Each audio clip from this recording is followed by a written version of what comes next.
Welcome to the Limitless Potential podcast, where together we will dive into the personal, business, and career-rich tips, techniques, stories, and experiences of some incredibly successful and inspirational people, each with their own perspectives and journeys, and each with golden nuggets of wisdom which might just change your life. I'm Tracy Stone, and I'm a master trainer in a number of career supercharging techniques, a transformational coach, international best-selling author, inspirational speaker, and a woman discovering and evolving my very own limitless potential day by day.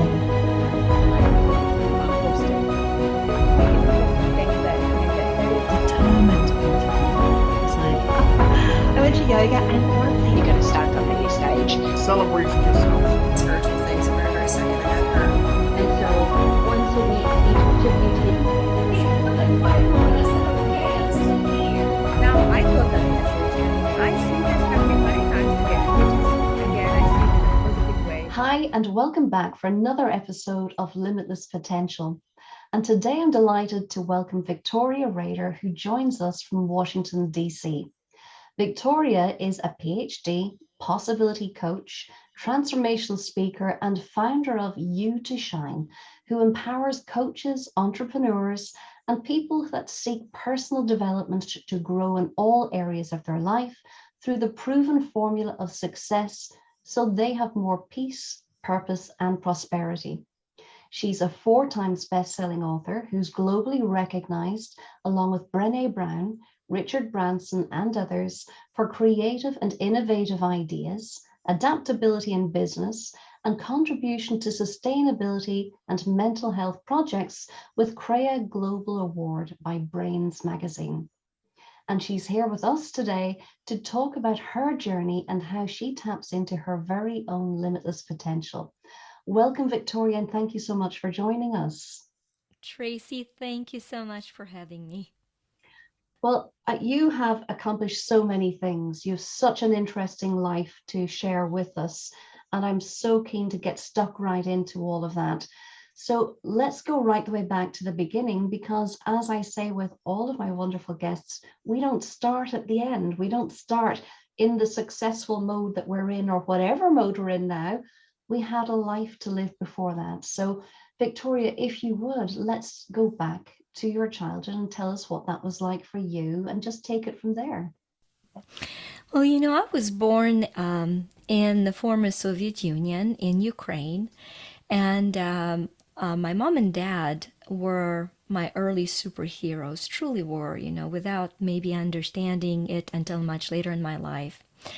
But the story that is coming to mind that I think is very aligned with how you beautifully said, where was this limitless potential in your life? How has that started, And I refer to that story often because looking back on it, it defined not only the fears I had to overcome throughout my life and a lot of darkness that I had to bring light into, but also kind of the understanding of the accessibility of power for all of us. And that story takes me to when I'm 5 and I'm very creative. I like to play. At that point, I'm incredibly shy. As a matter of fact, I had zero social skills till I was about, I think, 11.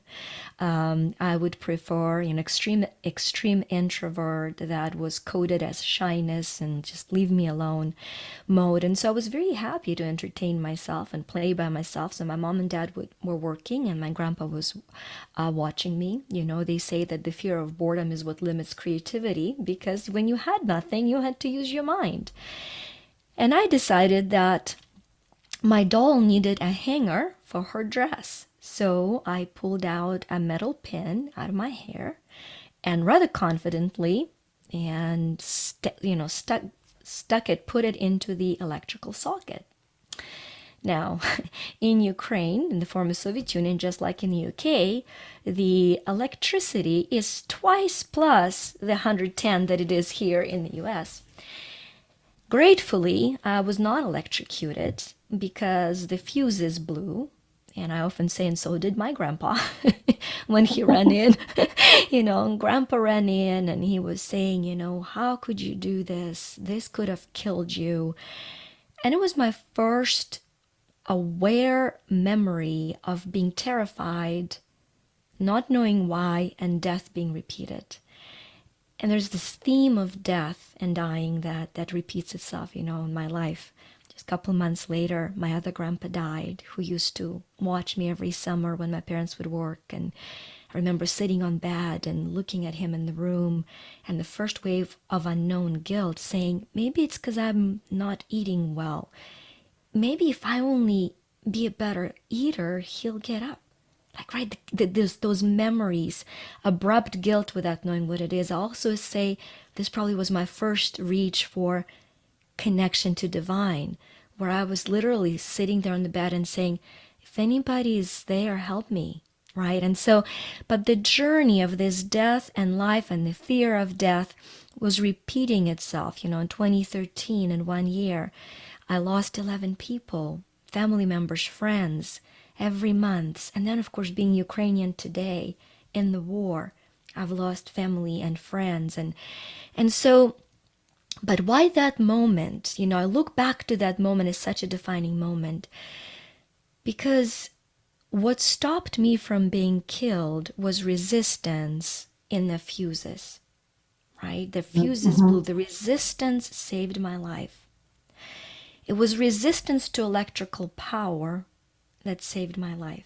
And when you think about it, there is this equal amount of power coming to all outlets in the house, and yet little light bulbs, that are only 15 volts,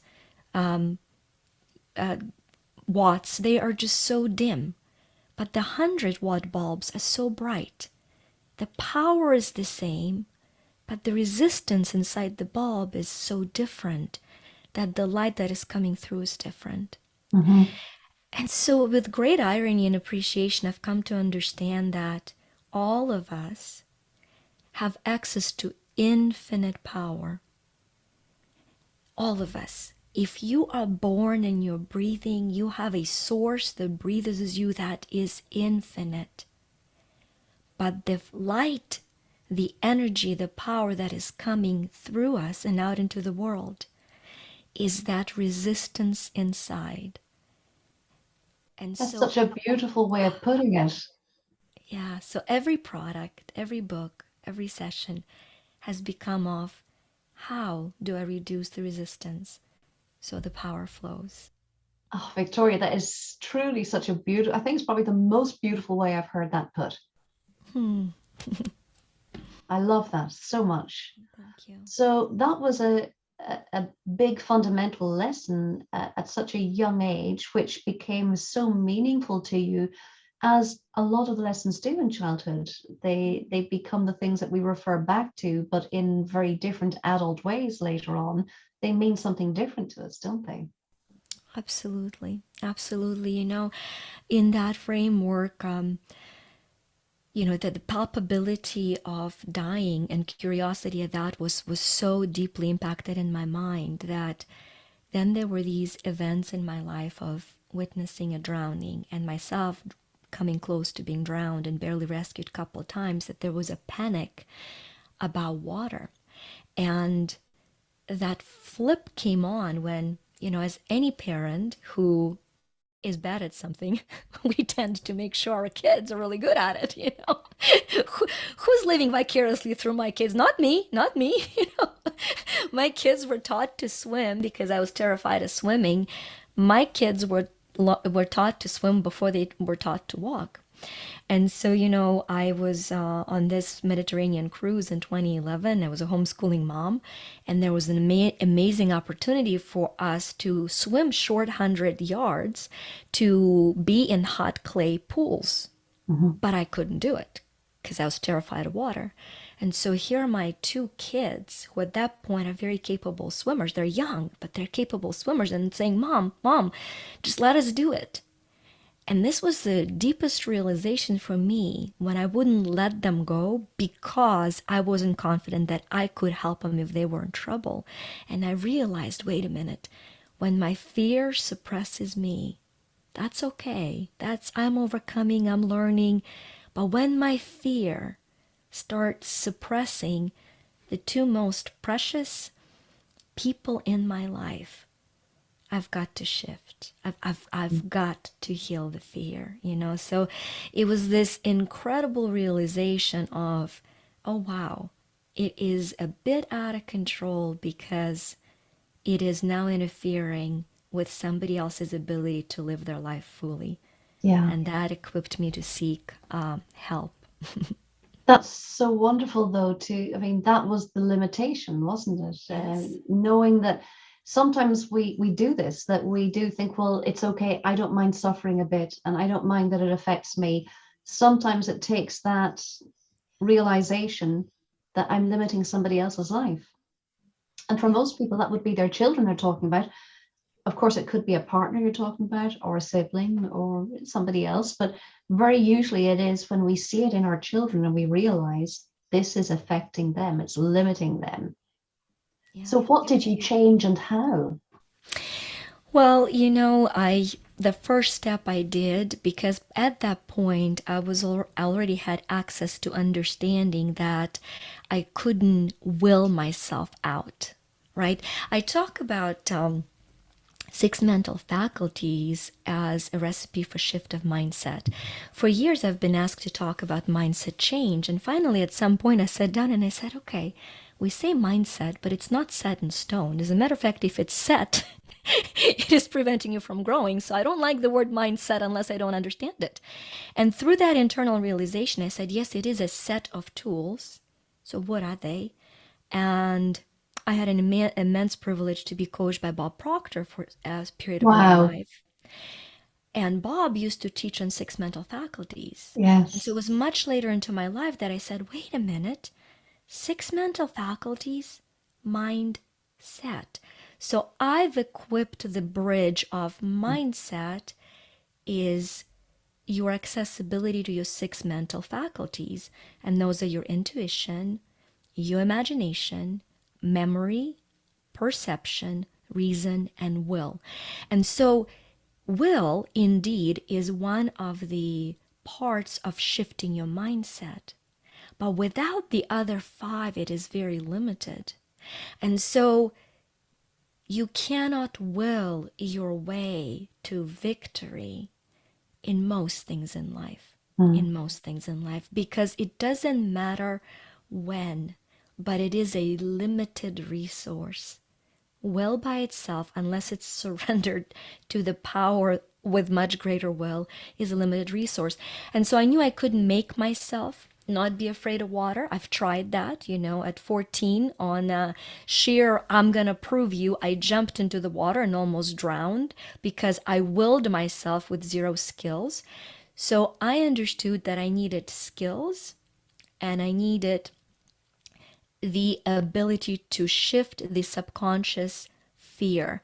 And so Mhm. I went through certification in EFT, emotional freedom technique, that allowed for me to release the stagnant, the subconscious block of fear. And then I took basic swimming classes and skills. So just applied the subconscious programming and shift with very practical conscious skill set. As a matter of fact, you know, in my law of growth chapter on Prosper Me book, I write about 35 laws of prosperity. And one of them is the law of growth. And I use the formula for success as your mindset times your skill set times your effort equals results. And so I had to practice it myself very uncomfortably. And I have to say, I can float and snorkel in the open ocean and without a life jacket, but I will not volunteer to go underwater and hold my breath there yet. So it's work in progress, but I can tell you, no 100 yards will keep me and my kids who are grown now away from the hot pools. That's amazing. And you know that if you achieved what you have achieved in relation to water, that if you chose to, you could achieve any of the rest of it, because it is, as you say, it's not just the belief systems, the mindset as people know it, but it's very much the what are the tools and the skills that I need to be able to achieve this and to know I can do it well and not drown. And it's not enough to say, I believe I will be okay and just launch yourself off. You Yeah, need the technique as well. I've experienced it. Doesn't work very well. You know, denial and delusion are not exactly enlightenment and empowerment. I've tried them both. you know, in my first book, Until You Win, it was such a journey of self discovery. And in that book, I said, my first PhD was a PhD in self pity. Nobody awarded it to me, but I've mastered it. I've mastered feeling sorry for myself and having a luxury of mastery of that. I'm very aware when the patterns sneak up for me or for somebody else, and I talk about it as poor me, Yeah, and it's important to love the poor me part without listening to her or following her advice, but without rejecting her, right? We've that's right. got to love the scared part of us so that the sacred part of us can come through. Very important realization. That's wonderful. That's really, really lovely. So let's come back into the journey again. So, what did this little girl move on to? So, she had this realization, and I'm guessing that at that point, as much as you knew this means something, this event has occurred. There's this threat of death from Yeah. what I've done, and it's terrifying. But you knew it was very, very meaningful to you, didn't you?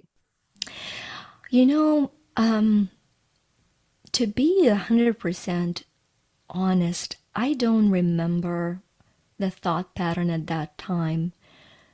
I think my mind literally went blank from not being Mm, able to relate to the fear, that was projected into the room. And unfortunately, the subconscious bridge was created, the neural pathways were created that being creative brings danger. mm, And so for a while, I became frozen, for the lack of a better word. mm, I wasn't sure what was safe to do and to explore. And I spent a lot of time in my mind internally. And my first games later on were not experiential games. They were more mental games. yeah, I felt it was safe to teach to my animals. Guess what? I still teach, and I have 3 dogs and a cat. And I felt it was safe to, and I became the secret detective. By the time I was 7, through years afterwards, I would have these journals of where I would create. You and I were chatting, you were talking about being an incredible problem solver, which by the way you are. It comes through you. And so that was kind of thank my you. creating this scenario and then finding a solution for it. But they were games that were not experiential, till like I've mentioned, till much later in my life has it become safe enough to start enjoying life. Wow. Yeah. And this block can present itself, and it does for an awful lot of people for one reason or another, and that was yours. So take us forward a little bit, if you Yeah. will, Victoria, Yeah. then. Take whatever leap in time is appropriate and tell us what kind of came next for you. Yeah, I always dreamed about traveling the world. You couldn't travel the world very much in the society I was growing up with, because you not only needed to have an entry visa to a foreign country, you needed to have an exit visa by your country. You needed to have a stamp in your passport that the country allowed for you to leave, and you actually had to have 2 passports. An internal passport, yes, you had a stamp that allowed you to live only in one place inside the country. You couldn't move. So you couldn't very freely move within the country, and you certainly could not move and travel outside the country. So, speaking of the mental faculty of imagination, I imagine myself, while reading the books, standing on a Great Wall of China, which, by the way, I have done. And I imagined myself, going to all these places, and I traveled in my mind. And I felt it. Now when I teach people the creation of reality, the manifestation, that little girl that was locked off from external ability to travel very early on understood that while my external freedoms were stripped away, I couldn't choose which classes to take in school. We were given a curriculum. I couldn't choose who to vote for. It was one name, yes and no. And if you said no, if you were less than 1% who dared to say no, there are consequences that, so the external freedom was extinct, non-existent. And the incredible gift that I received was, wait a minute, I have this internal kingdom and I am completely free there. And I'm completely free. So here inside my safe and sacred space, I traveled the world. And it is so incredible to understand that the concept as within, so without starts within. As we create internally, the universe aligns in its own due time. The second we ask how, we restart. Do not ask how or when. In its due time, it aligns. And the incredible realization for me was to remember the moments from books and how I thought I would experience them. And then years later, to be in those countries, to read about the great Minotaur maze in Greece. And then all those years later, to be walking my kids through it and experiencing the exact feeling. And the magic continues. In the months of December, I'm spending a whole month in Israel with Greg Braden and Bruce Lipton, two of my favorite people on this planet that shaped my reality. Greg Braden talked about, in his book Matrix, about the energy flow, and Bruce Lipton about environment shifting DNA and the cells. And I took the two concepts to understand that energy shifts the biology, and biology determines reality. Israel has been on a list for years. I'm 47. 8-year-old girl saw herself walking the streets of Israel. In December, it's going to be my first trip. This is my 39th or 40th country. But I wanted to have a longer time there, and so it's going to come to pass. So the forming of internal reality that became a way of survival for me has later become a proof of a life of creation. And so anything that I get to guide my clients on in terms of this is how you create reality, I know that it works because the limits externally would have made it completely impossible for any of these dreams to come true. And yet they're unfolding. That's just incredible and so inspirational. And so many people live their lives not fulfilling their dreams, not fulfilling the things that they would love to achieve or the life they want to live. But you are just the proof that keeps on proving that even growing up in a country so restricted as Ukraine, the former Soviet Union, I mean, if you can achieve all of these things and have the life that you want to live, then surely anybody can achieve anything. I believe that fully, Tracy, and I think one of the things that's very important, hopefully that is the golden nugget for somebody who is looking for it in terms of practical application, is most of us don't have what we want because we don't really know what we want. Mm-hmm. We are either not allowed to want it, or we are under such pressure from other people that we think we should want certain things, or we see other people having them, and we tend to think we want them also.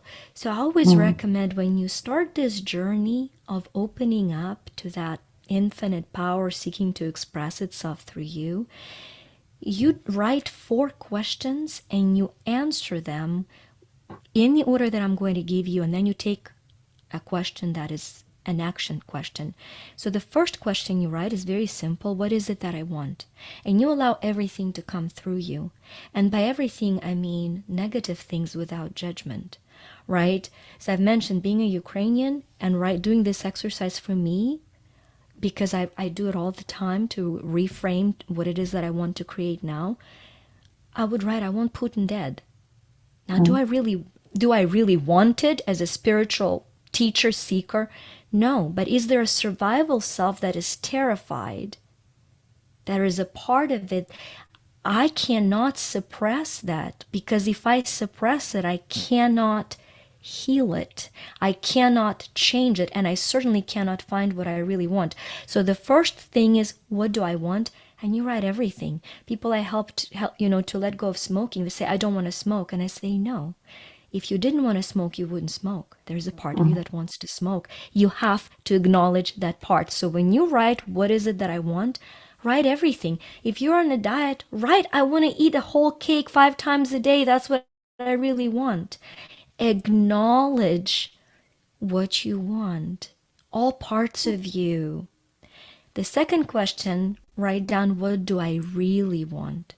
What do I want the most? What do I want? The second, what do I want the most? Now you have acknowledged all parts of you. You haven't suppressed them. You haven't disregarded. You haven't punished. You've acknowledged and validated them. Now you're going to say, what do I want the most? And you write what you want the most.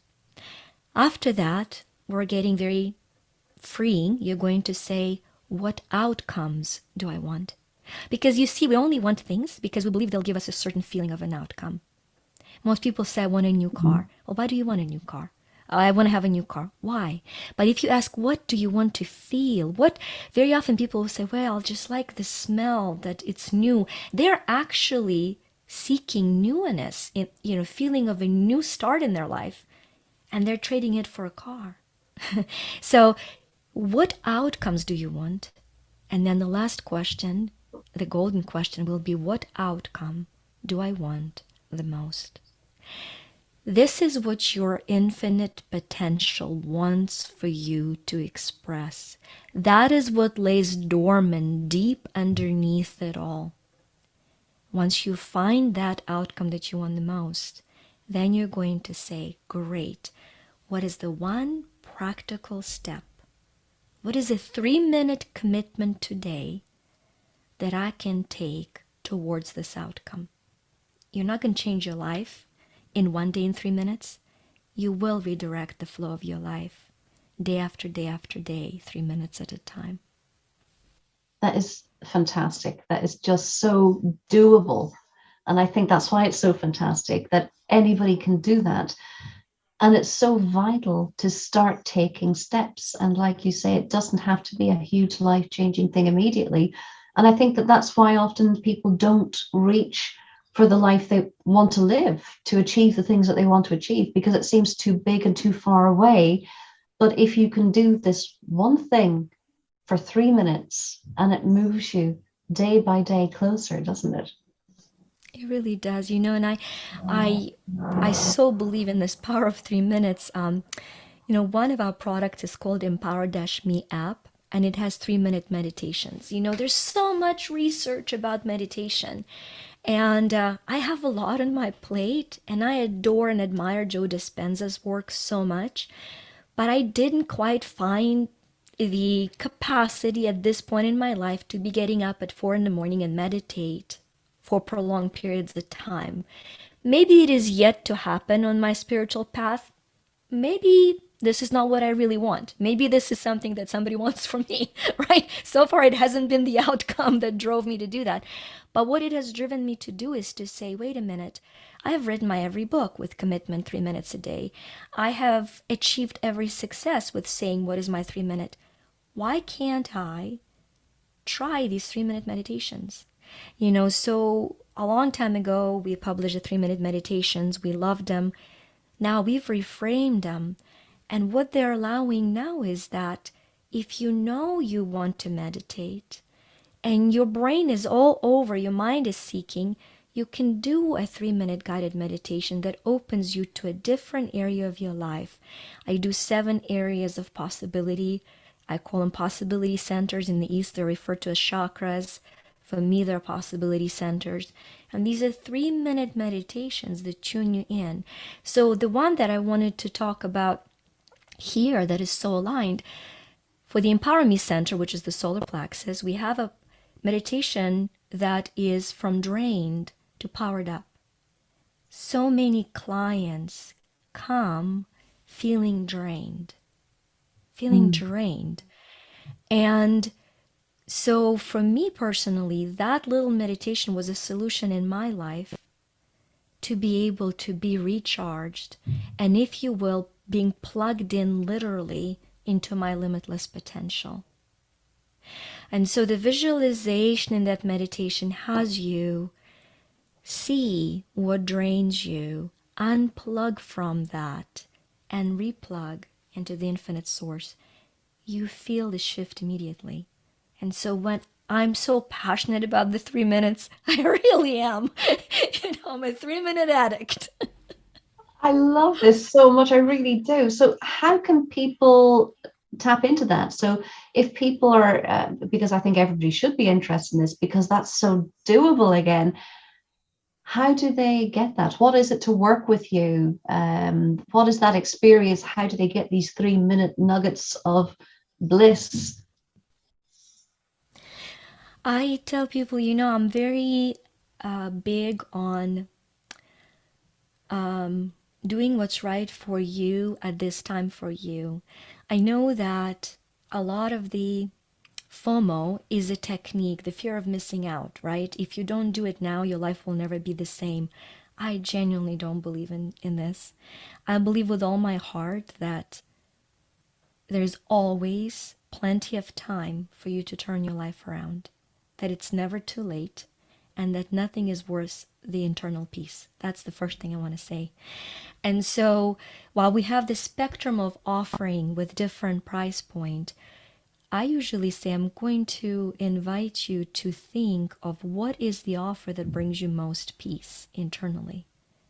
And if you follow the internal peace, it will discover and bring you purpose, and it will lead to a life of prosperity. A decision made anxiously leads to a life full of guilt. A decision made peacefully leads to a life of prosperity. And so I would say, as you go to our site, there are a lot of exciting and shiny objects. Go to what do I feel most peaceful with. Maybe it is a free quiz. It's a free quiz, moneyquiz.me, that tells you what your driving emotion is and what 3 universal laws to apply in your life to the path of prosperity. So maybe it's a free quiz and then Prosper Me book. Maybe it is the Empower-Me app. I believe it's $20 a year. That's one of my all-time favorite products. Or maybe you are on a path of enlightenment where you seek a lot of spiritual clarity and you're ready for our $3,000 a year quantum freedom program.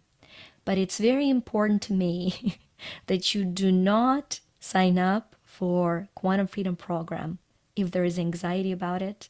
If a part of you says, how can you afford it?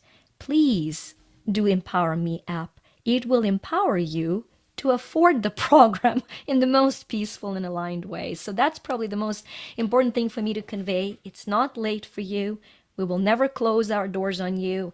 Your life is not over if you don't join our team and family now, but you're always welcome. I love that. So the Empower Me app, tell us just briefly a little bit about that. Yes, empower, and it's spelled Empower-Me, little m big E, Y little m big E.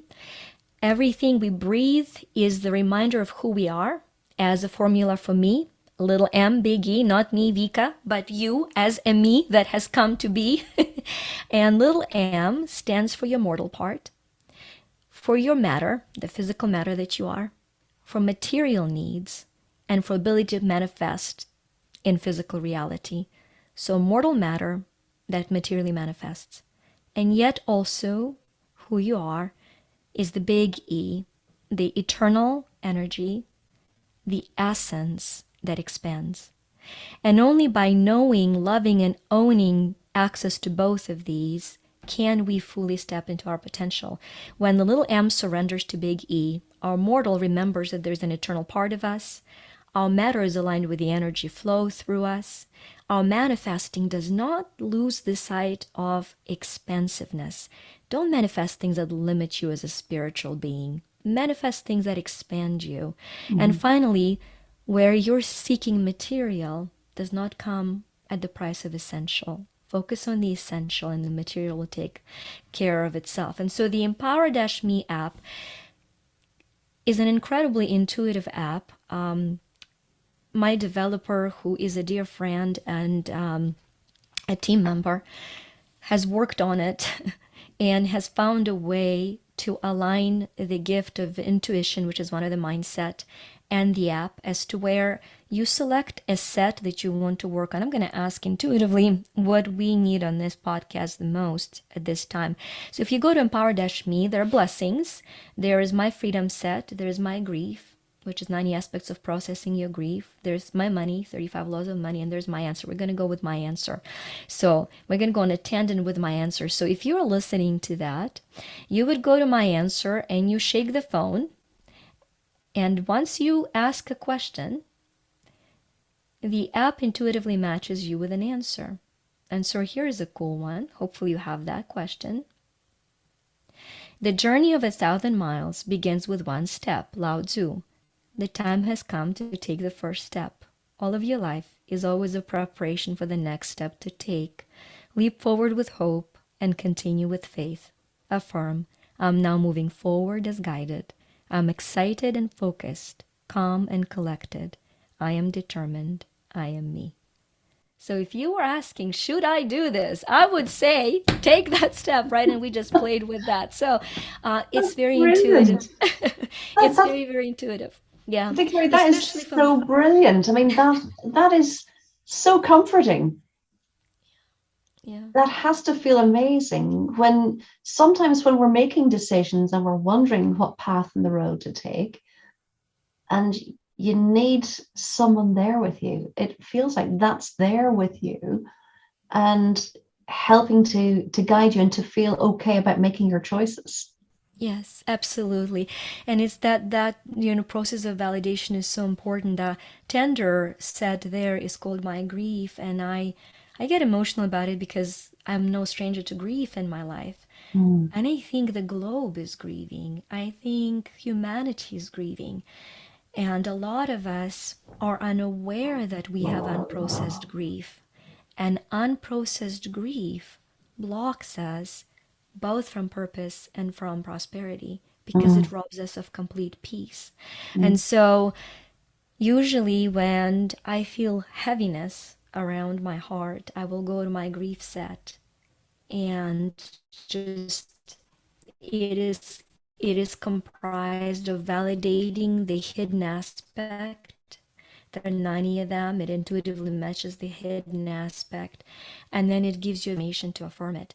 So it goes from validating the little scared M to bridging, bridging through visualization, through imagination as a mindset skill, and then to affirming it and taking a practical step. That's amazing. And all in one app. Very powerfully. We keep adding. Wait for free EFT. We keep adding. It's amazing because you're talking about something that is the price of a cup of coffee per week, once a week. Yeah. And for that, there is so much guidance and comfort and connection that helps you to find peace about probably pretty much everything that you're doing or looking to do. Wow. I love them. When we first created it, we haven't launched it for a long time because we wanted to test it, and I use our app daily. And the joke has been for our team has grown significantly since the beginning of the app, but the joke has always been, if it only helps the three of us, we have done what we've come to do. Because after all, it is wonderful when we empower somebody else, but we've come to know that we're worthy, and we are. And it's been the most healing process for us as a little team at that time. Well, look, if it can do that for you guys, because very often the people with the product don't use the product. I haven't thought about it, but you know what? Now that you put that in my mind, I think that's true, isn't it? Yeah. Oh, yeah. I mean, so often products are created as something to sell, purely as a commercial endeavor. But this is something that you're using and that you're an advocate of, not just because you've built it, but because you're using it and it's making a difference for you. Yeah, very much so. Very much so. It's Oh, our how baby app. lovely. We keep adding to it. We're passionate. The 7 possibility centers, meditations are all there. And the next one in the middle of being created right now are the mindset meditations. So, I talked about those 6 faculties. We'll have 3-minute meditations to shift the needle in each one of them, for somebody to say, you know what, she talks about imagination. What's all of that about? And so we will have those mini apps, mini meds. Then we're going to do free me EFT sessions. So if you're angry and you don't have money to get help with anger, or you are embarrassed and ashamed of outbursts that you go through, in the privacy of your home, you will be able to tap the anger out of your body. So as you can tell, I can talk about it because I love it. I believe in it fully. Oh, it sounds amazing. And it sounds like something that so many people need. It's a hard time in life at the moment. Globally, we're experiencing so much trauma. And I think this is something that would help so many people. So how do people find this? Tell us where they go. Yeah, the app is available both on Apple and Google Store, and it's Empower-Me. And you're welcome to go to our site, which is you2shine.com, number 2shine.com, for all the products. You could also book a 15-minute free consult with me. I'm booked, I think the next appointment is probably in January, but you can book that. And what happens during that time is I would be able to find one of the blocks to your potential and then shift it, equip you with basic steps, and then give you recommendation for which one of our coaches I would recommend to continue the journey, or which one of our products to continue with the journey if you choose to do so. Well, that is an opportunity that people really should avail of, and to really get that little bit of help along the way.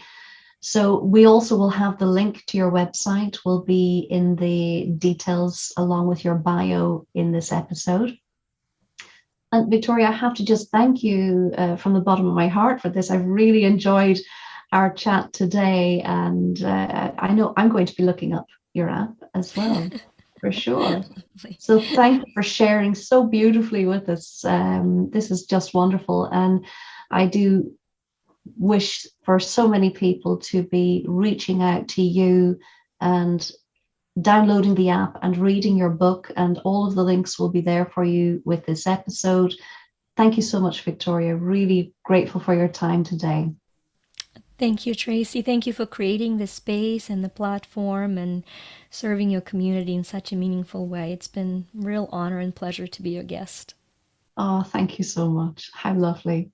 Well, thank you to everybody who has joined in as well. And I trust you have enjoyed this amazing dose of limitless potential, this wonderful moment of uplifting happiness. I think I certainly feel changed after this. So thank you to everybody who's joined in, and we look forward to welcoming you back the next time, next week, for another episode, another interview, and another wonderful person sharing their way to achieve limitless potential. See you soon.